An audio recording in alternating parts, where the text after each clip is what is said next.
Hey guys, what's up? And welcome to my today's tutorial. And guys, in today's tutorial, I'm gonna teach you how do you create curves using the pen tool, and also I'm gonna teach about this one option about Roto Bezier. And yeah, in the end, guys, I'm gonna show you where can you exactly apply this pen tool. Okay, and some normally I end my video with a technique. So yeah, I'm gonna do the same thing. Okay, in the end you're gonna have a technique, and let's get started with today's tutorial. Now likely guys, I had shown you that the pen tool is basically used for creating the like different kind of masks in After Effects. Okay, so yeah, it's the same thing guys, but this time I'm going to teach you how can you add some curves to your masks.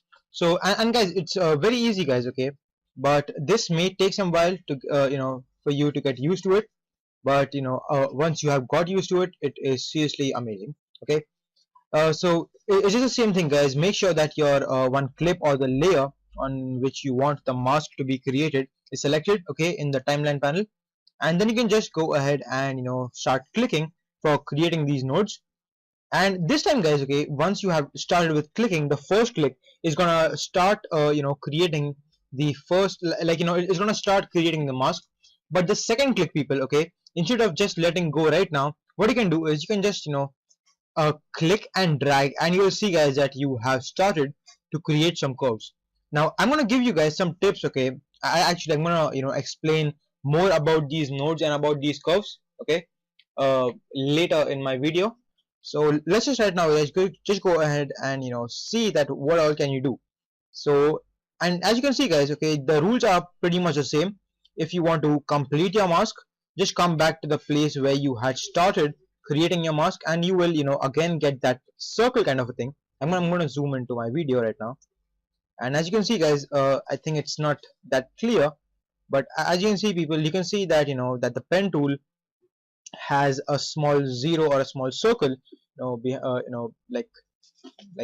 its side, and that signifies that if I click on my first node now, I am going to complete and end my mask right now. Okay, or at least end the path. And if I click on it, you'll see that I have created this really random and weird shape kind of a mask, and it looks kind of good, I would say.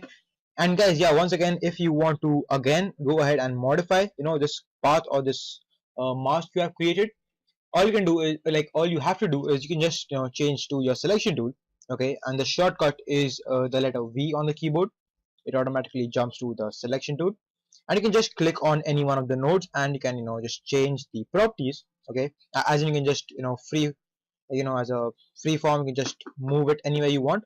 And guys, this time if you notice, you will see that this node has these two circles, and which are connected with this straight line. What exactly are they? Now these people are supposed to be known as the control handles of this particular node. Now what they do is, people, that they help you uh, you know change your mask, or change the shape of this object in a much better way. I would say that without control handles you basically cannot create a particular shape in After Effects or in any kind of a Adobe software. And yeah guys, for a fact, Pentool is is supposed to be a part of mostly every Adobe software. Like you will find Pentool in Adobe Photoshop, you will find Pentool in Adobe Illustrator, Flash, and Catalyst, and lots of other kind of softwares also guys. And yeah, right now After Effects also has it. So yeah, so it is pretty awesome guys. Change back to your selection tool, okay, for making any changes. And you can just if you want to specifically change or modify a part of the of your mask, so you can just click on any of the nodes, and you can take the whole node, and you can change it, all right, as you can move it in a free form basis, and you'll see that you are changing the shape of the mask. Or you can hold down any of these control handles for making any more changes, any more specific changes if you would want. And yeah guys, if you guys end up in a situation, okay, now this will only happen if you are regularly practicing your pen tool. And this kind of a situation, people, basically arises not exactly in After Effects, but you may want to keep it in your mind. This kind of a problem or situation arises when you are using Adobe Illustrator. And what I'm talking about is, you may sometimes want that. And actually guys, if you see, when I'm moving this control handle, you will see that both the control handles move together, like even if I only want to move one of them, both of them are moving together. So just in case guys, if you want only one of the sides or one of the control handles to move only, what you have to do is you can hold down the alt key on your keyboard, and now if you try to move, wait a second, yeah, actually it was a control key, I'm sorry. Yeah, now if you see guys, you have actually created a cusp node. Now this kind of thing is also there in CorelDRAW, if I'm not mistaken.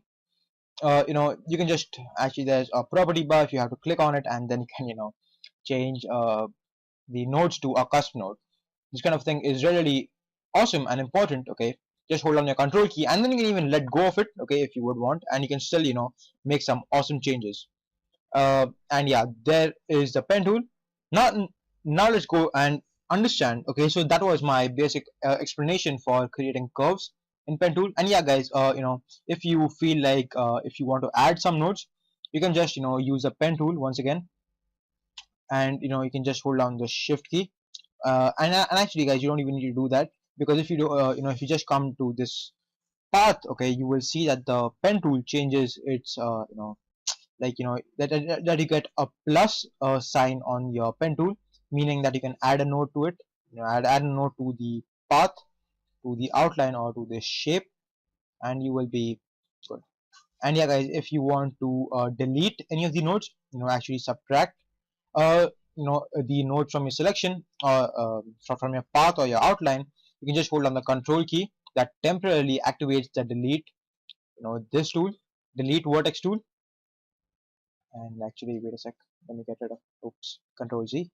And you can just hold on the control key, and if you keep your mouse on top of any of the nodes, you will see that the pen tool gives you basically a minus option, and if you click on it, you will see that you are getting rid of all the nodes that you had created before. Okay, so there was my explanation for your pen tool, okay, for creating curves in pen tool. And now let's take a look at this roto bezier option which you have. So I'm gonna go ahead and delete this mask which I've created, and this time guys, when I'm selecting my pen tool, okay, I'm gonna make sure that I switch on my roto bezier curve on. And wait a sec, let me just go ahead and reposition my this video file. And yeah, I have selected my pen tool. The shortcut is the letter G on your keyboard. Okay, make sure guys that you, like, if you want to practice this tool, you can just leave this, you can just put a check on it, and the roto bezier option gets activated. And you can just start clicking on the thing, and what basically this does is it automatically creates curves for you. Now you can go ahead and you cannot actually go ahead and create curves, because this is automatically creating curves. So you'll see, even if I do not click and drag, if I just click, you will see it automatically curves this line for me. And there you have it guys. Okay, you can just basically create all these different kind of curves. It's pretty awesome guys, I would say. And you can see I just now created this weird thing again. Just make some changes again. So basically all it does is, people, that it creates curves outline, or curved paths for you people. Okay, and yeah, that is pretty much it for the roto bezier option also. And yeah, so that was my tutorial guys. Okay, and yeah, now coming to the technique. Actually guys, I'm not gonna elaborate on this technique, because this I have done in Adobe Photoshop. But I'm pretty sure that you will understand. What I really wanted to show was that if you guys are wondering that why would you want to go ahead and use such a complex tool of like such a, like the pen tool. The reason is guys, that pen tool can sometimes help you create some lovely effects in different kind of softwares. And yeah guys, sometimes guys, when you are using After Effects, you will like, definitely guys, you will end up in a situation where you would want to take help from Adobe Photoshop. And that time guys, like I have created this one document right now using only the pen tool. Okay, this was actually a texture. You can see guys that I have only used a pen tool for creating this. Actually what I did was, I'm just going to explain it. Okay, So if you are an advanced user in Adobe Photoshop, you will understand what I'm trying to say. I just basically did my background to black. I created a new layer, people. Okay, I went to the pen tool. I started, actually, let me just go ahead and quickly show it to you guys. And if you guys are not familiar with Adobe Photoshop, you can go to my tutorial series. You can search on my channel um, for Adobe Photoshop's tutorials for beginners. Okay, I have created, I think, some really nice effects, tutorials for Photoshop. And this is, like a very basic thing which I had created, guys. Okay, in the pen tool. And then what I did was, guys, that I went and I edit, and I took the option of define the brush preset. And then, guys, I just kept on bringing all these different kind of curves. I duplicated the same thing, and I applied some effects to it, like the outer glow and the drop shadow. And in the end, guys, I changed the blending mode to multiply. And then, guys, in the end, I brought in some more colors. Just basically took my brush tool and I painted um, over my canvas, and then I changed the blending mode of this layer to color dodge for getting this kind of a funky effect. So if I could bring this into After Effects, I would like to animate these colors. And you can see, guys, that how nice effect they are giving. So basically, guys, you can create all these lines using the pen tool. Okay, and like I said, guys, you will definitely have this time in future when you become, like, a good user in Adobe After Effects, that you would want to take a help of Adobe Photoshop. So basically that's all what I'm trying to say. Use the pen tool for getting some awesome effects, for creating some good masks, and just practice this tool, guys. Okay, and you will be pretty awesome. Okay, if you practice the tool, you'll be pretty awesome at it. And thank you for watching my video, guys. Okay, I'm gonna see you guys in my next video when I make it. And please subscribe me, please like this video, and hope you guys like this, enjoyed this video, and or learn something from the video too. So please subscribe me, please like this video, and thank you for watching this video, guys. Please subscribe. Thank you.